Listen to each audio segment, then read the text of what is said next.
திருவண்ணாமலையில மலை இருக்குன்னு எல்லாருக்குமே தெரியும்.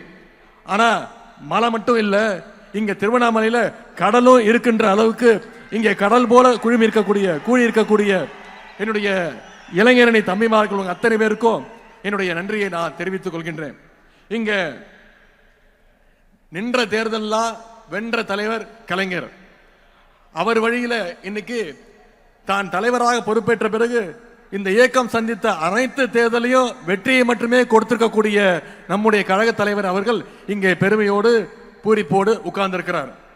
சேலம் இளைஞரணி மாநாட்டில் தலைவர் பேசும்போது குறிப்பிட்டு பேசினார், வாழ்த்து பேசினார். என்ன சொன்னாரு? நான் கழக தலைவராக மட்டும் உங்களை வாழ்த்தவில்லை, உங்களுடைய தந்தையாக நான் வாழ்த்துறேன் அப்படின்னு தலைவர் சொன்னார்.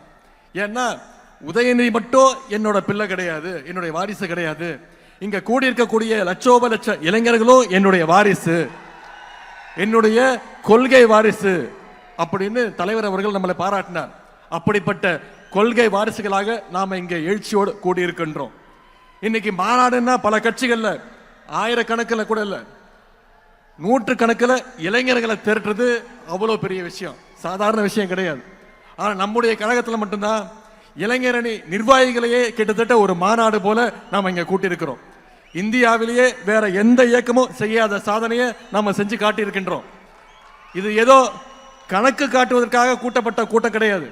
நம்முடைய எதிரிகள் போடுகின்ற தப்பு கணக்க சுக்குநூறாக உடைக்கின்ற கூட்டம் இங்க வந்திருக்கக்கூடிய இளைஞரணி கூட்டம், கொள்கை கூட்டம்.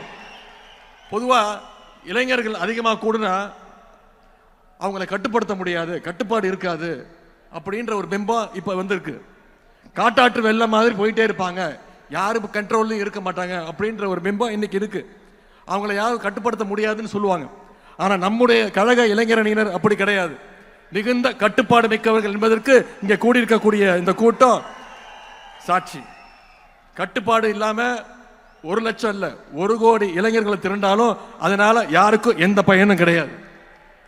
அப்படிப்பட்ட கட்டுப்பாடு இல்லாத கூட்டத்தை வச்சுக்கிட்டு யாராலையும் எதையும் சாதிக்கவும் முடியாது. ஆனா உங்களை மாதிரி கட்டுப்பாடோடு இருக்கக்கூடிய இந்த கூட்டம், கொள்கை கூட்டம், கழகத்திற்கு மட்டுமல்ல இன்னைக்கு ஒட்டுமொத்த தமிழ்நாட்டுக்குமே மிகப்பெரிய ஒரு பலம்னு என்னால உறுதியாக சொல்ல முடியும். மற்ற இயக்கத்துல எல்லாம் தொண்டர்கள் இருப்பாங்க, நிர்வாகிகள் இருப்பாங்க, தலைவர்கள் இருப்பாங்க, பொறுப்பாளர் இருப்பாங்க. ஆனா திமுகவில் மட்டும்தான் உண்மையான அன்போட உடன்பரப்பேன்னு கூப்பிடுற கூட்டம் நம்முடைய திமுகவில் மட்டும்தான் இருக்கு. இன்னைக்கு நம்முடைய திராவிட முன்னேற்ற கழகம் 75 ஆண்டுகளை கடந்து 76வது ஆண்டுல நாம நடைபோட்டு கொண்டிருக்கோம். இந்த 75 ஆண்டுகள்ல உடன்பிறப்புகள் சிறைகளுக்கு போயிருக்காங்க, சித்திரவதைகளை அனுபவிச்சிருக்கிறாங்க, ஏன் மொழிக்காக தன்னுடைய உயிரையே தியாகம் பண்ணி இருக்கிறாங்க. ஆனா நம்முடைய உடன்பிறப்புகளாக இருக்கட்டும், இளைஞரணி தம்பிகளாக இருக்கட்டும், எந்த நேரத்திலையும் களத்திலிருந்து பின்வாங்கியது கிடையாது, ஆதிக்கத்துக்கு அடிபணிஞ்சதுக்கு நிச்சயம் கிடையாது, எந்த நேரத்திலையும் சுயமரியாதையை விட்டு கொடுத்தது கிடையாது. அப்படிப்பட்ட திமுகவை இன்னைக்கு சில பேர் மிரட்டி பார்க்கிறாங்க. குறிப்பா குஜராத்தில் ஒரு நிகழ்ச்சி, அதுல பேசின ஒன்றிய உள்துறை அமைச்சர் திரு அமித்ஷா அவர்கள் பேசுறார், நமக்கெல்லாம் ஒரு சவால் விட்டுருக்கிறார், பீகார்ல நாங்க வெற்றி பெற்றுட்டோம், அடுத்து எங்களுடைய இலக்கு தமிழ்நாடு, அடுத்து எங்களுடைய டார்கெட் தமிழ்நாடுன்னு ஒன்றிய உள்துறை அமைச்சர் திரு அமித்ஷா அவர்கள் பேசுறார். நான் திரு அமித்ஷா அவர்களுக்கும் அவருடைய அடிமை கூட்டத்திற்கும் சொல்லுகின்றேன், நீங்க எவ்வளவு சீண்டினாலும் எவ்வளவு மிரட்டினாலும் அதை எதிர்கொள்வதற்கு எங்களுடைய கருப்பு சிவப்பு படை, எங்களுடைய இளைஞரணி படை என்றைக்கும் களத்தில் தயாராக இருக்கும். பேரறிஞர் அண்ணா அவர்கள் 1949 நம்முடைய இயக்கத்தை கட்சியை ஆரம்பிக்கும் போது சொல்லிட்டு தான் ஆரம்பிச்சாரு. என்ன சொன்னாரு? டெல்லியினுடைய ஆதிக்கத்தை எதிர்க்கத்தான் நாங்க வரோம்னு சொல்லிட்டு தான் கருப்பு சிவப்பு கொடியை ஏத்தினார் பேரறிஞர் அண்ணா அவர்கள். அன்னைக்கு ஆரம்பிச்சு இன்னைக்கு வரைக்கும் தமிழ்நாட்டை காப்பாற்றுவதற்கான அந்த போர்க்களத்தில் திராவிட முன்னேற்ற கழகம் என்னைக்குமே முன்வரிசையில் இருந்திருக்கு. இந்த போர்க்களத்தில் எதிரிகள் தான் மாறி மாறி வந்திருக்காங்களே தவிர திராவிட முன்னேற்ற கழகம் என்னைக்குமே அதே வலிமையோடு இன்னைக்கு இருந்திருக்கு. ஏன்னா நம்முடைய முதலமைச்சர் அவர்கள் ஏற்கனவே சொன்ன மாதிரி தமிழ்நாடு என்னைக்குமே டெல்லிக்கு அவுட் ஆஃப் கண்ட்ரோல் தான். அப்படிப்பட்ட நம்மளை பார்த்து தயாராக இருங்க, நாங்க தமிழ்நாட்டுக்கு வரோம்னு மிரட்ட பார்க்கறாங்க. திராவிட முன்னேற்ற கழகம் ஏதோ ஆட்சி அதிகாரத்துக்கு வரணும், பதவியை தக்க வச்சுக்கணும்னு உருவாக்கப்பட்ட இயக்கம் கிடையாது. இது தமிழ்நாட்டு மக்களை, தமிழினத்தை காப்பாற்றுறதுக்காக துவங்கப்பட்ட இயக்கம். மிசா எனும் நெருப்பாற்றில் நீந்தி வந்த இயக்கம். உலக வரலாற்றிலேயே ஈடு இணையில்லாத மொழிப்போரை நடத்தி அதிலையும் வெற்றி பெற்ற இயக்கம் திராவிட முன்னேற்ற கழகம். தமிழ் மொழிக்காக தண்டவாளத்தில் தலை வைத்த இயக்கம் திராவிட முன்னேற்ற கழகம். பல துரோகங்களை, பல அடக்குமுறைகளை வீழ்த்திய இயக்கம் திராவிட முன்னேற்ற கழகம். இப்படிப்பட்ட எங்களை பார்த்து குஜராத்தில் உட்கார்ந்து மிரட்டி பணிய வைக்கலாம்னு நினைச்சா நிச்சயம் அது உங்க கனவுல கூட நடக்காது. இங்க கூடி இருக்கக்கூடிய இளைஞரணி தம்பிமார்களும் தலைவருடைய உடன்பிறப்புகளும் இருக்கிற வரைக்கும் நிச்சயம் அது நடக்க விட மாட்டாங்க. ஆகவே கடைசி உடன்பிறப்பு இருக்க வரைக்கும் தமிழ்நாட்டை சங்கி கூட்டத்தால தொட்டு கூட பார்க்க முடியாது. நீங்க பீகார்ல வெற்றி பெற்றிருக்கலாம், உத்தரப்பிரதேசம், மத்திய பிரதேசம்னு வடநாட்டில் நீங்க வெற்றி பெற்றிருக்கலாம். ஆனா தமிழ்நாட்டுக்குள்ள ஈஸியா நுழைஞ்சிடலாம்னு நீங்க தப்பு கணக்கு போடுறீங்க. ஏன்னா நிச்சயம் நடக்காது. ஏன்னா தமிழ்நாட்டுக்குன்னு ஒரு தனித்துவம் இருக்கு. தந்தை பெரியார் அப்படிங்கிற கொள்கை நெருப்பு தமிழ்நாட்டை என்னைக்கும் சுற்றி நின்று காப்பாத்திட்டு இருக்கு. பேரறிஞர் அண்ணா, டாக்டர் கலைஞர் அவர்களும் அவங்க இன்றைக்கும் உணர்வாக இருந்து நம்முடைய தமிழ்நாட்டை வழி நடத்திட்டு இருக்கிறாங்க. ஜனநாயகத்தை பாதுகாக்க தன்னுடைய 23 வயசுலே மிசா கொடுமைகளை எதிர்கொண்ட கழக தலைவர் அவர்கள் நம்மை வழிநடத்த இன்றைக்கு இங்க இருக்கிறாங்க. பாஜக அப்படின்றது மதம் பிடிச்சு ஓடுற யானை அப்படின்னு நாம நினைச்சிட்டு இருக்கோம். ஆனா அந்த யானையை அடக்கிற அங்குசம் இதோ இங்க இருக்கக்கூடிய நம்முடைய கழக தலைவர் முத்துவேல் கருணாநிதி ஸ்டாலின் அவருடைய கைகளில் நிச்சயம் இருக்கு. இது மோடிக்கும் தெரியும், அமித்ஷாவுக்கும் தெரியும். அதனாலதான் நேரா வந்தா ஜெயிக்க முடியாதுன்னு இன்னைக்கு பழைய அடிமைகளையும் புது அடிமைகளையும் கூட்டிக்கிட்டு துணைக்கு அழைச்சிக்கிட்டு நம்மளோட மோத பார்க்குறாங்க. பழைய அடிமைகள் புதிய அடிமைகள் மட்டுமல்ல, இன்னைக்கு சிபிஐ, இடி, இன்கம் டாக்ஸ், ஏன் எலெக்ஷன் கமிஷன், இப்படி எல்லாரு கூடயும் கூட்டணி வச்சு பாசிச பாஜக கூட்டு சேர்ந்து தமிழ்நாட்டுக்குள்ள நுழைய பார்க்குறாங்க. இப்படிப்பட்ட பாஜகவை நம்பித்தான் எதிர்கட்சி தலைவர் எடப்பாடி பழனிசாமி அவர்களும் தேர்தல் களத்துக்கு வந்திருக்கிறார். ஆனா நாம அப்படி இல்லை.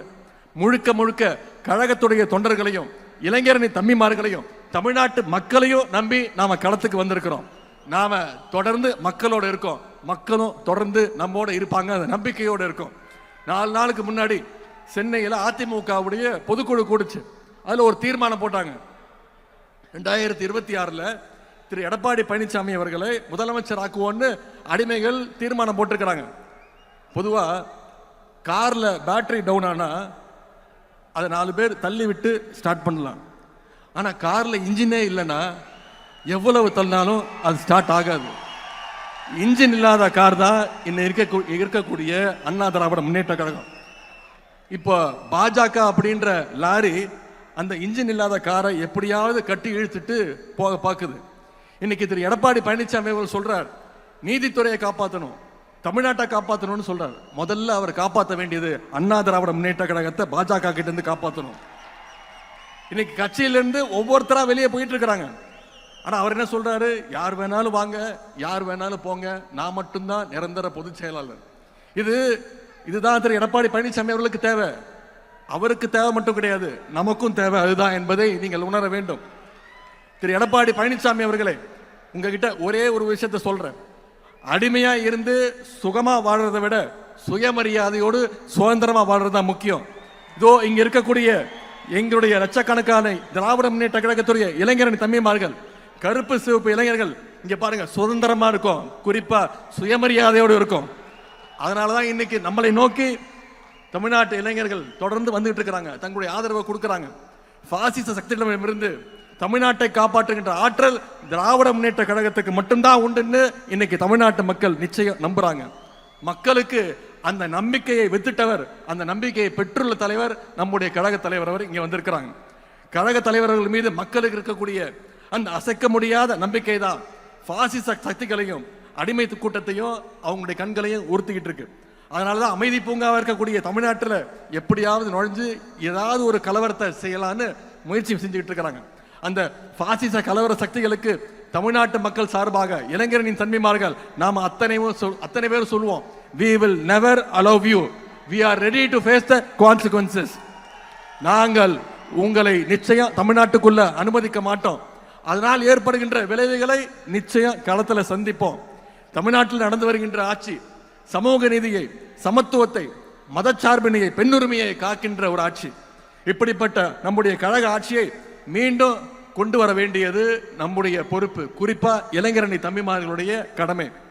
இங்க வந்திருக்கக்கூடிய இளைஞரணி நிர்வாகிகளுக்கு அந்த கடமை அதிகமாக இருக்கின்றது. இந்த நேரத்தில் தலைவர் அவர்களுக்கும் கழகத்துடைய பொதுச் செயலாளர்களுக்கும் ஒரு அன்பான இளைஞர்களின் சார்பாக ஒரு அன்பான வேண்டுகோள். நிச்சயம் வர இருக்கின்ற சட்டமன்ற தேர்தலில் எங்களுடைய இளைஞர்களுக்கு நீங்க போட்டியிட அதிகமாக வாய்ப்பை தர வேண்டும். இளைஞர்களுக்கு கொடுக்க வேண்டும். இளைஞரணிக்கு தான் கொடுக்கணும்னு சொல்ல, இளைஞர்களுக்கு கொடுக்க வேண்டும் அந்த கோரிக்கை வைக்கிறேன்.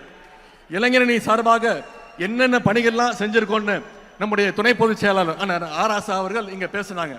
இவ்வளவு நாளா நாம என்ன செஞ்சோம் அப்படிங்கிறது எவ்வளவு முக்கியமோ அதே மாதிரி இனிமே என்ன செய்ய போறோங்கிறதும் மிக மிக முக்கியம். அப்படி நமக்கு முன்னாடி இருக்கக்கூடிய முதல் பணி, அடுத்த முக்கியமான பணி தான் 2026 சட்டமன்ற தேர்தல் பணி. அடுத்து வர்ற 4 மாதங்களுக்கு நாம அதை நோக்கி பயணம் செய்யணும். களத்துல கடுமையா உழைக்கணும்.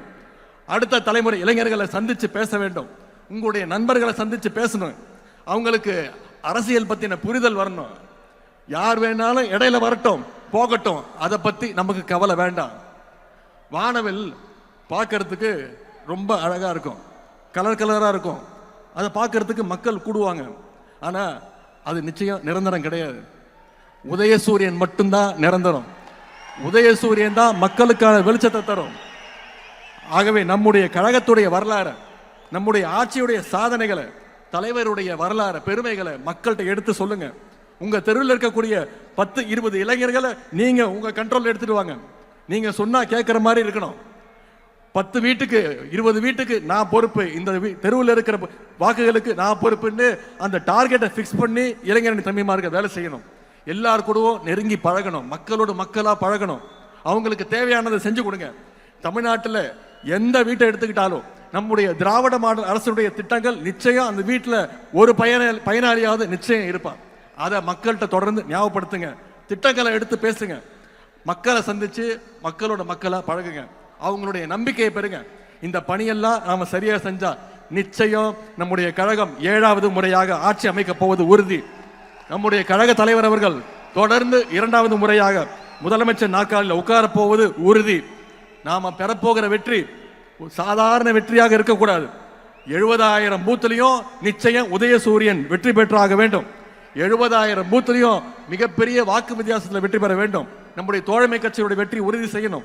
அதற்கு இந்த இளைஞரணி வடக்கு மண்டல நிர்வாகிகள் சந்திப்பு நிச்சயம் ஒரு அடித்தளமா இருக்கும்னு நம்புறேன். இங்க வந்திருக்கக்கூடிய இளைஞரணி தம்பிமார்கள் நீங்கள் திரும்பி போகும்போது ஒவ்வொரு இளைஞரணி நிர்வாகியும் அந்த உறுதியோட அந்த நம்பிக்கையோட நீங்க சொல்லணும். திருவண்ணாமலையில கூடினோம், டிக்கெட்டும் இதனால தமிழ்நாட்டில் வென்றோம் அப்படின்னு நாளைய வரலாறு சொல்லணும். இந்த நேரத்தில் இறுதியா ஒரே ஒரு விஷயத்தை தலைவர்கிட்ட சொல்ல விரும்புகின்றேன். இளைஞரணி தம்பிமார்களுக்கு நினைவுபடுத்த விரும்புகின்றேன். 2ஆம் உலகப் போர் சமயத்தில் ஜெர்மனியோட படையெடுப்பை தாக்குப்பிடிக்க முடியாம எதிரில் இருந்த எல்லா நாடுகளும் ஜெர்மனி கிட்ட போய் சரண்டர் ஆயிட்டாங்க. ஆனா அப்படிப்பட்ட ஜெர்மனியவே எதிர்த்து நின்னது ஒரே ஒரு ரஷ்ய நகரம். அந்த நகரம் தான் தோற்கடிச்சது. அந்த நகரத்துடைய பெயர் ஸ்டாலின் கிராண்ட். அதே மாதிரி நம்ம நாட்டில் பாசிஸ்டுகளுக்கு எதிரான போர்ல இந்தியாவின் ஸ்டாலின் கிராடா இருந்து நம்முடைய தமிழ்நாடு களத்தில் நின்று ஜெயிச்சு காட்ட வேண்டும். நம்முடைய தலைவர் தலைமையை மீண்டும் கொண்டு வர வேண்டும்.